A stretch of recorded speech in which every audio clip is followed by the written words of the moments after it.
Hi everyone, welcome back to this channel. So in today's tutorial, we will be seeing how can you fix your Eufy doorbell not detecting the motion. So here's a guide for activity zone, angle, and Wi-Fi fix. Fix 1. Check your motion detection settings.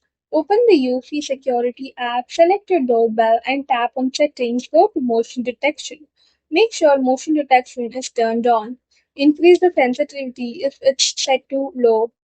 Fix 2. Review activity zones.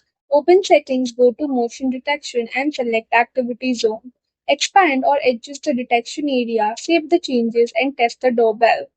Fix 3. Enable human detection or all motion. Turn on human detection if you only want alerts for people. If people aren't being detected, switch to all motion temporarily to test whether motion detection is working. Fix 4. Check the doorbell's position.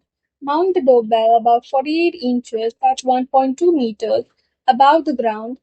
Make sure nothing blocks the camera's view. Angle the doorbell towards the area where people approach your door. Fix 5. Check power and battery. Make sure the battery has enough charge. Recharge the battery if it's too low. If hardwired, you need to confirm the doorbell is receiving the power. Fix 6. Improve the Wi-Fi connection. Move your router closer if possible. Restart your router. Ensure the doorbell has a strong Wi-Fi signal in the Eufy app.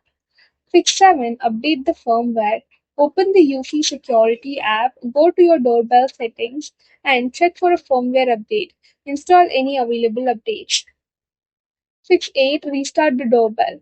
Restart the doorbell from the Eufy security app if the option is available. If necessary, remove power or the battery for about 30 seconds, then reconnect it. Fix 9. Reduce false detection filters. Increase the motion sensitivity. Disable any unnecessary motion filters temporarily. Test detection by walking directly towards the doorbell. Fix 10. Reset the doorbell. Press and hold the sync or reset button on the doorbell for about 10 seconds or follow the instructions for your model. Wait for the status light to indicate the reset is complete. Add the doorbell back to the Eufy security app and set it up again. That's it for the video. Thank you for watching. Don't forget to like, share, comment, and also do hit the subscribe button.